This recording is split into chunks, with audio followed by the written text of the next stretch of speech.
The prairie sky stretched wide over Iowa, painted in fading gold as the sun sank lower with every passing minute. The air carried that strange stillness that comes right before dusk when the day hasn't quite ended, but the night is already whispering its arrival. The fields shimmered, wheat stalks swaying in the September breeze like an endless ocean of gold. It was the kind of evening farmer Daniel Carter had come to know well, quiet, lonely, yet oddly comforting. Daniel wiped the sweat from his brow as he hammered the last nail into a crooked fence post. His hands were rough, his shirt damp from the day's labor. Since his wife passed 5 years ago, the farm had been his world, just him, the soil, and the stubborn chores that never seemed to end. The neighbors sometimes offered help, but Daniel preferred solitude. Work kept his mind busy, and silence, though heavy, was easier than memories. But that silence was about to be broken. At first, it was nothing more than a sound, faint, distant, a rhythmic thud, echoing across the dirt road that ran alongside his property. Daniel straightened, squinting toward the horizon. The sun's last rays cast long shadows, blurring shapes and bending light. For a moment, he thought it might just be the wind tossing something down the road. But then he saw it. A horse, not just any horse, but a giant, black stallion, its body gleaming with sweat, its chest rising and falling in desperate gasps. Its hooves pounded the earth with the weight of exhaustion, yet it pressed forward, each step trembling but unbroken. Behind the horse trailed a wagon.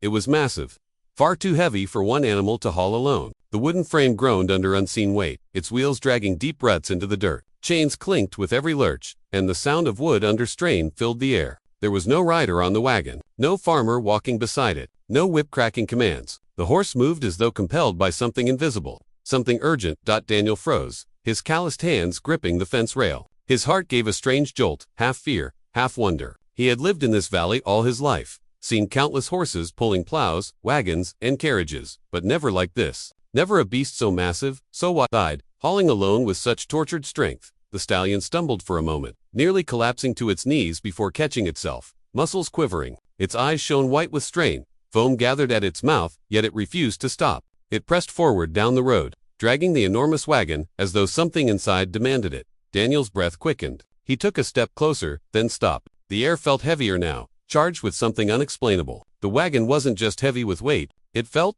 heavy with meaning. As though it carried more than wood and iron, the sound of the wagon's creaking wheels scraped against Daniel's nerves. The chains rattled like shackles, echoing into the open fields. His pulse thundered in his ears. Something about the sight stirred a memory. His father's old stories of wagons abandoned in wartime, of animals returning home without their riders, dragging behind them secrets no one wanted to uncover. The giant horse gave a sharp, anguished neigh as it lurched forward, eyes rolling wildly as though pleading for release. Dust billowed up behind the wagon, catching the last of the sunset glow, painting the scene in an almost ghostly haze. Daniel stepped onto the dirt road now, his boots crunching against gravel. "Easy there, boy," he murmured, his voice low, steady, though his insides twisted with unease. The horse's ears flicked toward him, but it didn't stop. It trudged forward as if deaf to comfort, bound to some relentless duty. Daniel's gaze fixed on the wagon. Its wooden panels were thick, reinforced with iron bands. Chains wrapped across it in a pattern that looked less like reinforcement and more like imprisonment. The back doors were sealed tight, locked with a padlock large enough to secure a prison gate.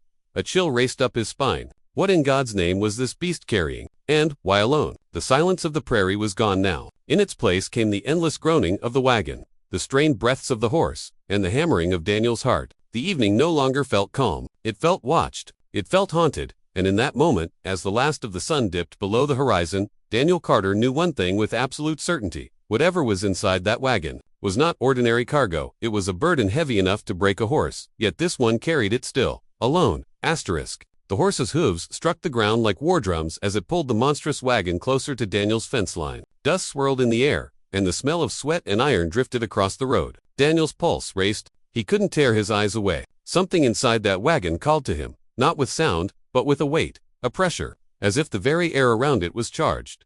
The stallion slowed. Its great chest heaved, and steam rose from its body in the cooling evening air. Daniel took a cautious step forward, his boots crunching the gravel. "Easy now, easy," he whispered, his hand out like he was soothing one of his own plow horses. But this wasn't like any horse he'd owned. Its body was larger, its mane tangled and streaked with mud, its muscles trembling from exhaustion. Yet its eyes were sharp, alive with a strange intelligence. That's when Daniel noticed something that made his stomach knot. The horse wasn't tied to the wagon in any normal fashion. No reins, no guiding harness like a farmer would use. The heavy chains looped straight across its chest, biting into the flesh, rubbing raw against skin and hair. The animal hadn't been led here. It had been forced into service, and still, it came. The wagon groaned as it rocked in place, settling on uneven ground. Daniel circled it slowly, every step careful, his senses alert. The wood was thick, oak reinforced with iron bands that looked hammered in by hand. The chains crisscrossed the entire structure, some links rusted, others polished smooth by friction. Whoever sealed this wagon hadn't wanted it opened. A shiver crawled up Daniel's arms. He leaned close, pressing his ear against the side. For a moment there was nothing but the creak of cooling wood. Then, thump! Daniel jerked back, nearly losing his balance. He held his breath, listening. Thump, thump!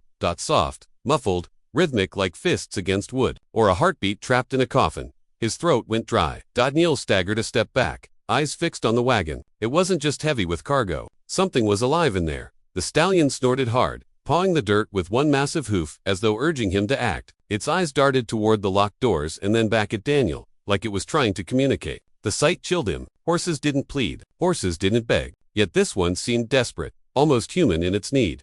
Sweet Lord, Daniel muttered under his breath. He wiped his palms on his jeans, though they were already clammy with sweat. He had seen strange things before, storms that ripped through fields with no warning. Neighbors who swore they'd seen lights dancing over the river, but nothing like this. Nothing that made him feel watched, judged, chosen. He wanted to turn away, to leave the wagon on the road, close the fence gate, and pretend he'd never seen it. But Daniel Carter wasn't that kind of man. His father had raised him with one rule. If something comes to your doorstep, it came for a reason. He drew a shaky breath and approached again. His hands brushed the iron chains, and the cold shocked him to his bones. It was the kind of cold that didn't belong to metal sitting out in summer air. This cold belonged underground, in cellars, in graves. Suddenly, the sound of hurried footsteps came from behind. Daniel spun around. A figure approached along the road. His neighbor, Clara Williams. Clara was a widow in her 50s, with sharp eyes and a voice that carried like a church bell. She lived half a mile down the road and had a way of knowing things before others did. Tonight, she looked pale, her gray shawl flapping in the wind as she hurried closer. Daniel Carter, she hissed, her voice strained. Don't you dare touch that wagon. Daniel frowned. Clara, you seeing what I'm seeing? That horse dragged this thing for miles. There's someone, inside. Clara's eyes darted to the wagon, then back to him. She shook her head violently. I've heard the stories. Wagons bound in chains, animals that come without riders. Folks who opened them. She trailed off, her lips trembling. They didn't last long. Some things are locked away for a reason. Daniel's jaw tightened. Fear was crawling in his gut, but so was stubbornness. He had lived his whole life by grit, not gossip. You expect me to just leave it? His voice cracked louder than he intended. If someone's trapped in there, if someone's alive or cursed. Clara cut him off, her tone sharp. Or worse, the stallion stamped hard, shaking the ground. It let out a long, piercing neigh that echoed down the valley, making both of them jump. Clara backed away a step. Daniel stood his ground, though his hands were trembling. The air was heavy, thick with the scent of sweat, iron, and something else. Something old. Daniel's instincts screamed at him to run, yet the pounding inside the wagon, soft, steady, pleading, would not let him go. He looked at Clara, then back at the chains. His heart thudded with dread. I can't walk away, he whispered. And with that, Daniel Carter knew he was about to do something that might change his life forever. The evening sky darkened fast, streaked with shades of violet and gray. The last warmth of the sun was gone, and in its place crept a chill that raised the hairs on Daniel Carter's arms. The wagon sat motionless now, looming in the road like a coffin on wheels. The black stallion trembled, nostrils flaring as it blew out hot clouds of breath. Eyes fixed on Daniel, as though waiting for him to make a choice. Daniel stepped closer, ignoring the way Clara Williams hissed his name in protest from a few yards back. His boots crunched against gravel, slow, deliberate. His hand brushed against the first chain that crossed the wagon's side. The metal was rough, scarred, and colder than ice. He recoiled at first, his skin prickling as if the iron itself rejected him. The chains weren't normal farm chains. They weren't the kind you'd find wrapped around a gate or binding hay bales. These links were thick, forged with patterns carved faintly into their surfaces, strange markings like symbols or runes. Faded but unmistakably deliberate. Daniel leaned closer, squinting. He could just make out a swirl of initials hammered deep into the metal. RJ, his stomach lurched. He'd seen those initials before. Daniel. Clara's voice cracked across the road. For the love of God, don't go meddling with it. Daniel ignored her. His calloused fingers traced the initials, his heart pounding harder with each stroke. The image that flooded his mind was sharp, painful, a name he hadn't spoken aloud in over 20 years. Richard James Carter. His older brother, the one who'd gone missing in the war and never come home. Daniel staggered back a step. Could it be coincidence? Or had Richard somehow touched this cursed thing? The wagon groaned then, its wooden frame straining as though alive. A sound followed, muffled, faint, yet chilling. Not the steady thump he'd heard earlier. This was different. 3 sharp knocks. Then silence. Daniel froze. He pressed his ear against the iron-bound planks, holding his breath. Knock. Knock. Slow, rhythmic almost, like a signal. Clara gasped, clutching her shawl tighter. Do you hear it? I hear it, Daniel whispered. His voice trembled despite himself. The horse pawed the ground, its muscles twitching violently, eyes rolling in panic. It yanked against the chains at its chest, as though desperate for Daniel to hurry. Every part of Daniel's body screamed to run, to leave the wagon where it sat, to let the darkness swallow it whole. But another part, a heavier, unshakable part, rooted him in place. Those initials weren't random, and those knocks weren't the sound of empty cargo. Something or someone wanted out. Daniel Carter. Clara snapped, her tone cutting like glass. Your brother's been gone 2 decades. Don't you dare think for 1 second this is his doing. You opened that wagon, you opened the grave he never had. Daniel turned, his jaw tight, eyes blazing with conflict. You think I can just leave it? His voice shook, but there was steel in it too. If my brother had anything to do with this, I owe him the truth. Dead or alive, I'll face it. Clara's eyes filled with something rare, not anger, not scorn, but pity. Truth, she said quietly, isn't always the gift you think it is. Her words lingered in the night air, heavy and sharp. Daniel stepped back toward the wagon. Ignoring the cold sweat dripping down his spine, he crouched near the doors, studying the massive padlock that sealed them shut. It was rusted, old, but still strong. Stronger than any lock he'd seen in his years as a farmer. He reached for it, and as his fingers brushed the metal, the air seemed to hum, low, vibrating, as though the earth itself was holding its breath. The horse let out a deafening whinny, rearing back, its hooves thrashing the air. The chains rattled violently, their carved markings glinting in the last scraps of moonlight. The sound was unbearable, not just noise, but something deeper, something that clawed at Daniel's chest and made Clara cover her ears. Daniel staggered back, his heart hammering. He looked at the lock again, and for just a split second, he swore he saw movement in the gap between the wagon doors, a sliver of shadow sliding past. He blinked, and it was gone, but then came the whisper, faint, fragile, almost lost in the rattle of chains. Daniel. The farmer's breath caught in his throat. His knees weakened, and for the first time in years, tears pricked his eyes. The voice was cracked. Broken, but achingly familiar. Clara paled, clutching her chest. Dear God, what was that? Daniel's lips trembled as he whispered the name he hadn't dared in decades. Richard. The wagon creaked again, louder this time, as though answering. And in that moment, Daniel Carter knew this wasn't just a mystery. This was personal. The whisper clung to the night air like smoke, curling around Daniel's ears until he could hardly breathe. Daniel. It was faint, like breath through splintered wood, but it was enough to break the ground beneath him. His hands trembled, his throat dry as dust. Behind him. Clara gasped. You heard that, she said, her voice hoarse, trembling as though she feared naming it aloud. Daniel turned, eyes burning with shock and something dangerously close to hope. I know that voice, he rasped. Clara, that was my brother. Richard. Clara's face drained of color. She clutched her shawl tighter, her knuckles white in the moonlight. Daniel, don't you start convincing yourself of ghosts. You open that wagon, you'll wish it was empty. But Daniel shook his head, stubborn fire flashing in his gaze. It wasn't a ghost. I heard him. He called my name. His voice cracked. After 20 years dead. Clara snapped, her voice sharp with fear. She stepped closer, planting herself between him and the chained wagon. Listen to me, Daniel Carter. You've lived long enough in this valley to know some things ain't meant for the living to touch. The horse pawed the ground again, shaking its head violently, nostrils flaring. It looked almost frantic now, as if it too wanted Daniel to act, to pull open those chained doors. Its body trembled, its sides heaving, yet its eyes stayed locked on Daniel with unnerving intensity.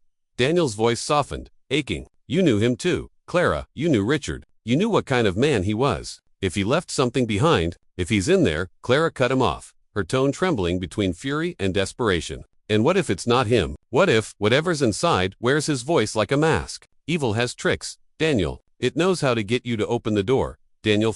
Her words dug into him like thorns. Could grief twist his ears into hearing what he wanted most? Could sorrow conjure illusions? His chest ached with the thought. But the whispers hadn't been vague. They hadn't been for anyone else. That voice had spoken his name. His. Clara stepped closer, her face only inches from his. Listen to me. My grandmother used to tell stories, back when I was a child in Kentucky. Wagons bound in iron and chains, drawn by animals that should have long been dead. They carried curses, Daniel. Souls twisted in torment. Families who broke themselves open trying to set their loved ones free. Do you know what happened to them? Daniel swallowed hard. What? They vanished, Clara whispered. Her eyes shone wet with terror. Not a trace left, not a body, not even a footprint.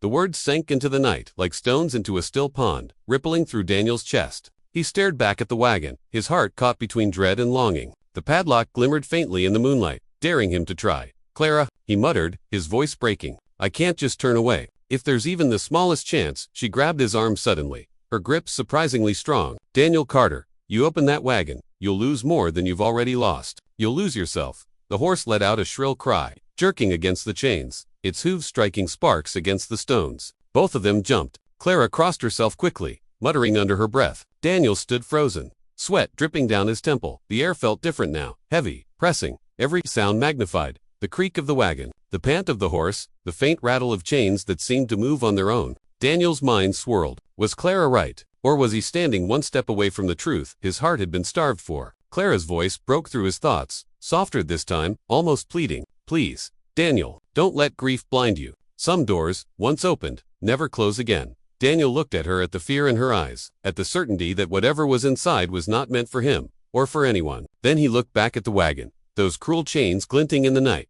He stood torn between love and terror, between memory and warning, and as the cold wind rattled the cornstalks and the horse's cry echoed across the valley, Daniel realized one truth that chilled him to his core. Whether he opened that wagon or not, his life would never be the same again.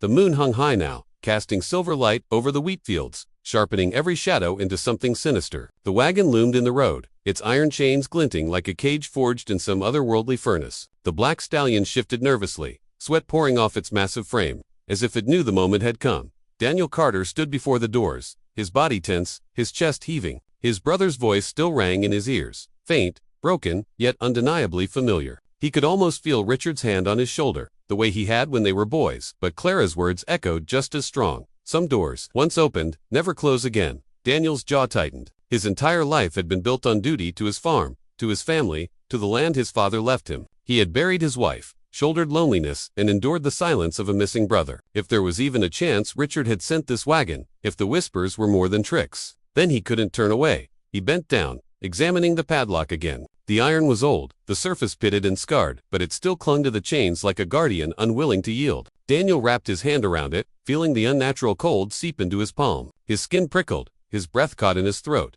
but he forced himself to hold on. Daniel, stop. Clara's voice cracked the night like a whip. She rushed forward, grabbing his arm. You'll damn yourself. You'll damn us both. Daniel shook her off, his eyes burning with determination. If it were your kin in there, Clara, you'd do the same.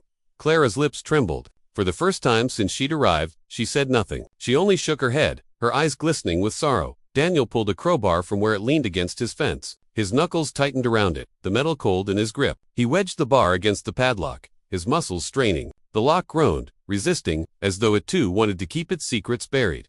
The horse screamed suddenly, rearing back, its hooves striking sparks against stone. The wagon shuddered violently, chains rattling in a dreadful chorus. Clara fell to her knees, covering her ears, whispering frantic prayers. Daniel gritted his teeth and slammed the crowbar down. Crack! The lock split, clanging against the dirt. Silence followed. A heavy, suffocating silence that pressed against Daniel's ears. Even the crickets seemed to stop. The stallion stilled, its sides heaving, its eyes wide and glimmering. Daniel stood there, staring at the broken lock lying at his feet. He could feel Clara's gaze burning into him, could hear her ragged breathing. But he didn't look at her. His eyes fixed on the doors before him, doors bound not just by iron and wood, but by something far older, far heavier. He reached for the handles. His fingers brushed the rough oak, splinters biting into his skin. He hesitated, his heart pounded so hard it hurt. And then came the sound. Again, thump, from inside. Daniel froze. Another thump, but this time it was louder, stronger, almost desperate. Clara whimpered behind him, but Daniel's grip only tightened. With a grunt, he pulled the doors open. The chains rattled loose, falling like dead snakes. The hinges screamed, the wood resisting before finally giving way. A rush of stale air hit him, thick with the scent of dust, rust, and something older, something sour. For a heartbeat, Daniel saw nothing, just darkness. A void. Then something shifted inside. A burlap sack tumbled out, striking the dirt with a heavy, echoing thud. The impact sent a cloud of dust rising. Daniel staggered back, crowbar raised, heart hammering. Clara gasped. Oh dear God. Daniel crouched, his shaking hands tugging at the knot of rope binding the sack. His mind raced with possibilities. Bones, stolen goods, war relics. Or worse, the fabric tore, spilling its contents. Not gold, not weapons, not corpses. Letters, journals, photographs. Dozens of them, stained, yellowed with age. Pages bound in leather, folded notes, black and white images of soldiers standing beside the very stallion that now stood trembling in the moonlight. Daniel's throat closed. He picked up one photo. His brother, Richard, in uniform, one arm wrapped around the horse's neck. Both looked younger, full of fire, full of life. He reached for a letter, the handwriting instantly familiar. His hands shook as he unfolded it. The words blurred through tears that threatened to fall. If this wagon ever finds its way home, know that I loved you. Forgive me. Signed, Richard James Carter. Daniel staggered, his knees buckling. His chest ached, his breath sharp and uneven. Clara covered her mouth, her eyes wide with horror and awe. The whispers, the chains, the endless journey of the stallion, it all had meaning now. But Daniel knew this was only the beginning, because if Richard had left this behind, then the true weight of the wagon was yet to be revealed. The night pressed heavy over the farm, the only light a pale moon casting long distorted shadows. Daniel knelt in the dirt, the burlap sack ripped open before him, its contents spilled across the ground. Journals with cracked leather bindings, envelopes yellowed with time, and photographs worn thin by countless fingers. Clara stood rigid nearby, her face pale as bone. She whispered, "Don't touch them, Daniel. They're not meant for the living." But Daniel couldn't stop. His calloused hands trembled as he reached for the first journal. The leather was stiff, brittle, yet when he opened it, the handwriting leaped from the page. Richard's handwriting, strong at first, then weaker with each passing entry, as though the ink itself carried the weight of his suffering. Daniel read aloud, his voice shaking. "The war has broken me. The men I buried outnumbered the prayers I can speak. The horse, Samson, is all I have left. If he lives, then some part of me remains human." Daniel's throat closed. His brother had named the stallion Samson. The name fit. The beast looked like it carried the weight of the world, like the old story of the man who bore chains until they crushed him. He flipped to another entry. This one darker. "I've seen things that men shouldn't see. The wagon was given to me, not by friend, not by foe, but by something older. They said, it carries burdens no man should bear. I thought they were cursing me, but now I wonder if it was a gift." Daniel swallowed hard, his palms sweating against the pages. Clara stepped forward, shaking her head. "Stop reading. Don't invite it into your house. That wagon's a tomb, Daniel. Let it rot on the road." But Daniel couldn't tear his eyes away. He reached for one of the photographs. His hands trembled as he lifted it to the moonlight. It showed Richard, arm slung round Samson, smiling despite the exhaustion in his eyes. And behind them, faint but visible, was the wagon. Not chained, not bound, just standing there, waiting. Another letter fell into his lap. The handwriting was jagged, rushed. "If the wagon reaches you, brother, it means I failed. I couldn't carry what it asked of me. Samson will finish the journey. I couldn't. Do not open it lightly. Inside is more than memory. It is the weight of every man I could not save." Daniel's breath caught, his vision blurred with tears. The letters weren't just confessions. They were warnings. His brother hadn't just disappeared in war. He'd been swallowed by something far greater. Something that forced him to bind his life, his regrets, his sins, into a wagon that refused to stay behind. Clara stepped closer now, her voice low and quivering. "Daniel, do you see? Your brother wasn't just fighting men. He was fighting a burden no man should ever touch. That's why the chains are there. That's why the horse drags it. He tried to lock it away forever." Daniel shook his head, refusing to accept it. "No, he was trying to send it home. To me, to us." His voice cracked as he clutched the last envelope. His name was scrawled across the front in Richard's hand. His fingers shook as he tore it open. The letter inside was brief, but each word cut him to the core. "Daniel, forgive me. This wagon is yours now. Samson will not stop until it rests with you. I couldn't carry it any further. Inside are my sins, my failures, and the lives I couldn't save. Do with them what I could not." Daniel's hands trembled, the paper crumpling in his grip. His chest burned with grief, anger, and disbelief. His brother hadn't died in the war. He had been claimed by guilt, by curse, by whatever power had bound that wagon in chains. And now, that burden had crossed states, dragged by Samson.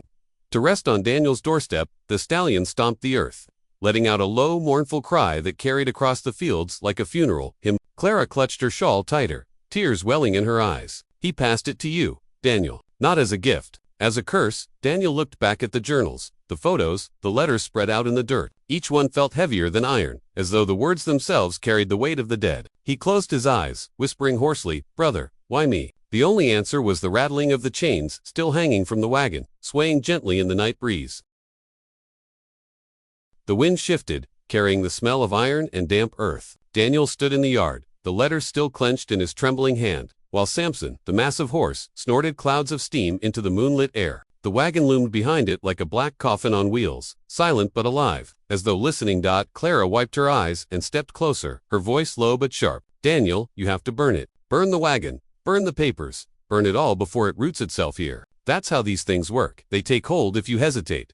But Daniel didn't move. His brother's words still echoed in his skull. "This wagon is yours now." The thought twisted in his gut. The old journals lay open on the dirt, their pages fluttering like dying wings. Each time he glanced at them, he swore the ink shifted, the handwriting writhing, as though rewriting itself under the moon.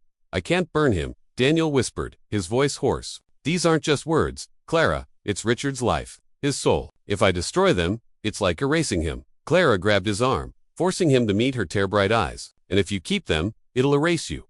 Her words rang true, but grief was a stubborn enemy. Daniel's chest ached with a weight he couldn't shrug off. For 20 years, he'd lived with silence where his brother should have been. And now, in one night, Richard had come back, not in flesh, but in chains and ink and sorrow. Could he really cast that away? The horse suddenly stamped hard, shaking the ground. Daniel flinched, his gaze snapping toward the wagon. The chains rattled, though no wind stirred. The sound crawled into his bones. Then it came again, that voice, Daniel. It was clearer now, closer, as though the boards of the wagon itself had spoken. His heart seized. He stumbled toward it despite Clara's cry of protest.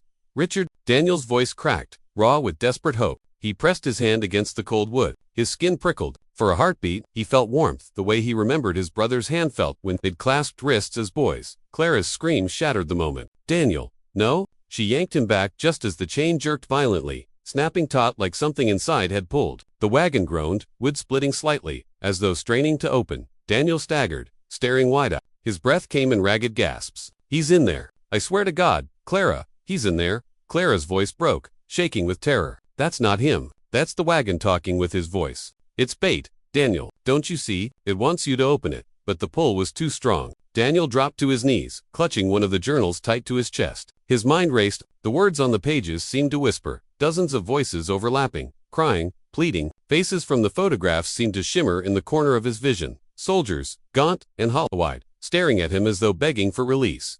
Clara knelt beside him, grasping his hands. "Daniel, listen to me. You can't carry your brother's sins. You can't save him from what he chose to bear. If you take this on, it'll drag you into the same grave." Her words tore at him, but so did the silence of his empty farmhouse. The echo of nights alone at the dinner table. The ache of a name never spoken. Richard had been gone so long, and now, even if twisted, even if cursed, here was proof. He'd lived, he'd suffered, he'd loved. Tears blurred Daniel's eyes. He whispered, "What kind of brother turns his back when the other calls his name?" Before Clara could answer, the wagon shook violently. Chains clanged like bells of morning, the sound reverberating through the valley. Samson reared, neighing in agony, its massive hooves pounding the earth. Daniel clutched the letter with his name scrawled across it. The ink smeared with his tears. The ground beneath him felt unsteady, as though the farm itself recoiled from what had been unearthed. Clara's voice rose over the chaos, desperate and raw. "Daniel, if you accept this burden, it won't just be yours. It'll haunt this land, this house, every life that touches you. Is that the legacy you want?" Daniel stared at her, torn apart, his soul caught between love for the living and loyalty to the dead. Behind him, the wagon seemed to pulse like a heartbeat, the whispers swelling into a chorus that drowned out everything else. And in that unbearable moment, Daniel realized the truth. The wagon hadn't come simply to deliver Richard's memories. It had come to transfer the curse. The choice was his. Burn it and lose his brother forever, or open it and risk being lost himself. The night held its breath, waiting. The night bled into silence, broken only by the creak of chains swaying against the wagon. Daniel stood frozen, torn between Clara's desperate pleas and the whispers spilling from the wooden boards. The horse, Samson, stamped the ground, sweat shining off its black coat, its eyes wild yet locked on Daniel as if waiting for him to decide. The voices rose again, clearer now, 100 murmurs merging into one. "Daniel, help me." His knees buckled. His brother's voice, Richard's, was louder than ever, laced with sorrow and something darker, like desperation sharpened into a blade. Clara's hand clamped around his wrist, her nails digging into his skin. "Don't you hear what it's doing? It's not asking, Daniel, it's commanding. If you open that wagon, you won't free him. You'll replace him." Daniel's breath came shallow, his eyes burning. He looked at the journals scattered across the dirt, the letters, the photographs. Each one bore the weight of his brother's torment, and now all of it pointed to him. "I can't walk away. Clara," he whispered, his voice breaking. Not after hearing him. Not after 20 years of silence. Clara shook her head fiercely, tears streaking her face. "You think opening that door will bring him back?" "No, Daniel. It'll bury you beside him." But Daniel's grief was a flood, and floods don't stop for reason. He staggered toward the wagon. The padlock glinted in the moonlight, its metal slick with dew. His trembling hand reached for it, and to his horror, it fell open with no effort, as if the lock had been waiting all along. The chains rattled, uncoiling themselves like snakes. The air grew colder, so cold Daniel's breath plumed white in the night. Clara cried out, grabbing at him, but Samson reared, forcing her back, its massive body blocking her path. "Daniel, please." Clara's voice cracked like breaking glass. If you love your brother, let him rest. Don't take his place. But Daniel's hand was already on the latch. His chest heaved, his heart thundered. If I don't, he'll never rest. With a groan that sounded like the earth itself splitting, the wagon door swung open.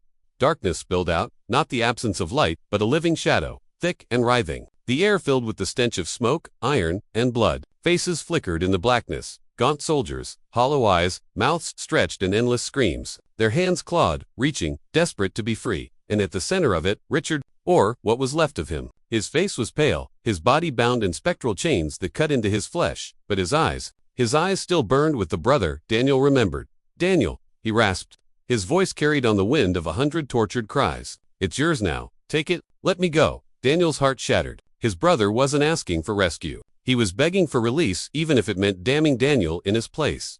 Clara's scream tore through the night. Don't you dare, Daniel Carter. Don't you dare. The shadow surged forward, tendrils of darkness coiling around Daniel's arms, cold as death. His brother's voice was no longer pleading, it was commanding. Take it. Daniel's tears streamed hot against the icy grip of the curse. For a moment, he almost let it swallow him. Almost. Then his gaze fell on Clara, her face streaked with fear and grief, her arms reaching toward him. She wasn't just a neighbor. She was the last tether to the living, the last anchor to this world. With a guttural cry, Daniel ripped free from the darkness. He seized the journals, the letters, the photographs, and hurled them into the fire pit beside the barn. Flames leaped high, devouring the pages. The memories, the curse, the shadow screamed, a sound that shook the valley, rattling the windows of the farmhouse. Richard's figure, twisted eyes, wide with both agony and relief, before shattering into ash that scattered with the wind. The wagon convulsed, boards splintering, chains snapping apart. Samson reared once more, then collapsed in the dirt, its great chest heaving, as though a lifetime of burden had finally been lifted. Daniel dropped to his knees, sobbing, his body shaking from the effort. Clara rushed to him, cradling his head against her shoulder, whispering, "You did it. You let him go." But Daniel's heart ached with a hollow grief deeper than before. His brother was gone, truly gone. No chains, no whispers, no chance of return. Just silence. As dawn crept over the horizon, the last ember in the fire pit flickered out. The wagon was nothing more than a heap of broken boards and twisted iron. Samson lay still, eyes closed, finally at peace. Daniel rose on unsteady legs, staring at the ruins. His voice cracked as he whispered, "Goodbye, brother." Clara squeezed his hand, her voice steady but soft. "You didn't lose him tonight. You freed him." Daniel nodded, though the tears kept coming. The farm was quiet again, but he knew the silence would never be the same. It wasn't emptiness now. It was memory heavy, bittersweet, and eternal. And as the sun broke over the wheat fields, painting the land gold once more, Daniel Carter carried both the grief of what he'd lost and the fragile hope of what he'd saved. The dawn broke slow and heavy, spilling pale light over the Iowa farmland. Daniel Carter stood at the edge of the smoldering fire pit, staring at the charred remains of the journals and letters. The air still smelled of ash and iron, thick in his throat. Beside him, Clara wrapped her shawl tighter, her eyes swollen from tears, but steady now, watchful. The wagon was nothing more than a broken carcass. Splintered boards, twisted chains, shattered iron. Samson's massive body lay still in the dirt, his flank rising only faintly with each shallow breath. The great horse had survived, but barely. Daniel's heart ached as he knelt beside the beast, stroking its sweat-damp mane. "You did it, Samson," he whispered, voice cracking. "You carried him all the way home." The stallion's eye flickered open, dark and weary, before slipping closed again. Daniel pressed his forehead to its neck, grief and gratitude choking him at once. Clara knelt nearby, her hand resting on Daniel's shoulder. "It's over," she said softly, as though saying it aloud might make it true. "You broke it." But Daniel's eyes never left the heap of broken wood. Something in the wreckage still glowed faintly, a coal refusing to die. He rose on shaky legs, moving toward it despite Clara's warning. Hiss, he crouched and brushed away the ash. Beneath it lay a single photograph, edges blackened, but image still intact. Daniel's blood ran cold. It showed Richard gaunt, hollow-eyed, standing in front of the wagon. But unlike the other photos, Richard wasn't smiling. His face was strained, desperate, and his hand was raised as if reaching out of the picture itself. And scrawled across the bottom in jagged ink were 4 words Daniel hadn't seen before. "The debt remains unpaid." Daniel's stomach twisted. His breath caught as the words seemed to shimmer in the early light, as though the ink were still wet. Clara's hand clutched his arm. "No," she whispered, shaking her head. "Don't read it. Don't even look at it." But Daniel couldn't turn away. The photograph pulsed faintly in his hand, like a heartbeat, and beneath the wind's whistle through the wheat, he thought he heard it again. Faint, almost lost, but real. Daniel. He dropped the photo as if it burned. It fluttered back into the ashes, untouched by flame. Clara's voice rose, fierce. "Now. We ended it. Do you hear me? Whatever's left, It's lies. Don't let it pull you back in. Daniel's mind reeled. The wagon was destroyed. The journals burned. Richard's voice scattered into the wind. But the photograph's message gnawed at him. If the debt remained unpaid, then whose debt was it now? The answer came in a sudden, horrible clarity that hollowed his chest. Richard had passed the burden to him. By opening the wagon, by touching the curse, Daniel had taken on what his brother could not finish. The fields around him swayed gently in the dawn, golden and quiet, but he felt the weight pressing down already, whispers under the soil, shadows in the corners of his vision. Clara's hand gripped his tighter, grounding him. Her voice softened again, though fear still laced her tone. You have a choice, Daniel. You can believe that paper, or you can burn it and never look back. Let Richard's ghost stay buried. Daniel turned to her, his face drawn, his eyes dark with exhaustion. And if I can't, what if it's true? What if there's something left? Something only I can carry? Clara shook her head, tears threatening again. Then it'll take you, just like it took him. And this farm, this land, everything you built, it'll rot with you. The morning sun rose higher, spilling light over the wheat fields, making them glow gold once more. To anyone passing, the Carter farm looked peaceful, like nothing strange had ever happened here. But in the ashes at Daniel's feet, the photograph still pulsed faintly, defiant against the fire. Daniel bent, staring down at it. His reflection wavered across its surface, blurred by the ghost of his brother's face, and as the wind picked up, scattering ash across the field, he felt a whisper curl into his ear once more, soft and cold as the grave. The debt is yours now. Daniel closed his eyes, his fists clenching. The story wasn't over. The curse had not left. It had only changed hands. Behind him, Clara whispered a prayer into the morning light, her voice shaking. She knew as well as Daniel. What began with Richard had not ended in fire. It had only begun again. The sun had climbed higher now, bathing the fields in gold. To anyone passing on the dirt road, Daniel Carter's farm looked ordinary, fences standing, wheat swaying, a neighbor and farmer lingering in morning quiet. But beneath the calm, shadows lingered. The ashes in the fire pit were still warm. The photograph lay half buried in soot, pulsing faintly like a dying ember dot. Daniel stood over it, shoulders heavy, eyes hollow. Clara watched from a few paces back, her arms wrapped tight across her chest, as if she were bracing against a storm only they could see. You can't keep it, Clara whispered. Burn it now. Daniel, finish it before it finishes you. Daniel crouched, staring at the photo. Richard's face stared back, gaunt, desperate, hand outstretched. The scrawled words below, it seemed darker now, etched into the very paper. The debt remains unpaid. His jaw tightened. If I burn it, and it's true, then that debt falls on someone else. Clara stepped forward, her eyes wide. And if you keep it, you'll be the one swallowed whole. That's how it works. That's how it spreads. Daniel's gaze drifted across the wheat fields. He thought of his wife, long gone, of the children he never had, of his brother, broken and cursed, dragged across states by a horse that refused to quit. If this burden was real, then perhaps it had chosen him for a reason. For the first time, Daniel felt something steady inside him, not hope, not fear, but resolve. He bent down, picked up the photograph, and pressed it to his chest. The air thickened instantly, heavy as stone. The ground beneath him seemed to hum. The chains in the wreckage rattled faintly, as though stirred by unseen hands. Clara gasped, clutching her shawl tighter. Daniel, what are you doing? He turned to her, his voice low but clear. Richard carried this alone, and it destroyed him. If I pass it on, it'll destroy someone else. But if I hold it, maybe I can keep it here. Maybe I can end it where it started. Clara's tears welled, spilling over. It'll eat you alive. Daniel gave a sad smile. Maybe that's the price. The wind picked up, scattering the last of the ashes across the fields. For a moment, Daniel swore he heard them. The voices not screaming this time, but sighing, weary, broken, as though released from a long torment. The photograph in his hand grew cold, then colder, until it felt like ice pressing against his heart. He staggered, his knees weakening, but he stayed standing. His brother's voice rose once more, faint but clear. Thank you. Daniel's breath hitched. He whispered, rest now, Richard. I'll carry it. Samson stirred weakly on the ground, lifting its massive head. The stallion's dark eye met Daniel's, and for a heartbeat, it seemed to bow, as though acknowledging the transfer. Then it lay its head back down with a shuddering exhale.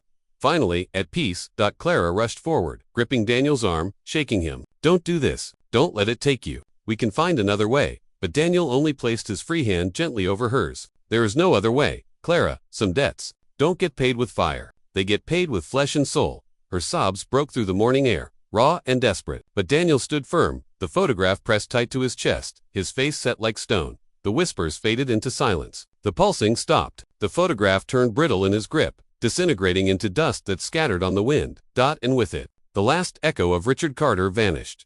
Daniel fell to his knees, gasping, the weight of the curse settling into his bones. His shoulders slumped, his face pale, but his eyes, though heavy, burned with grim determination. he had chosen, the debt would not move forward. It would end with him. Clara knelt beside him, cradling his shaking frame. Why, she wept. Why, always, you? Daniel's voice was hoarse, broken, because I was the one left behind.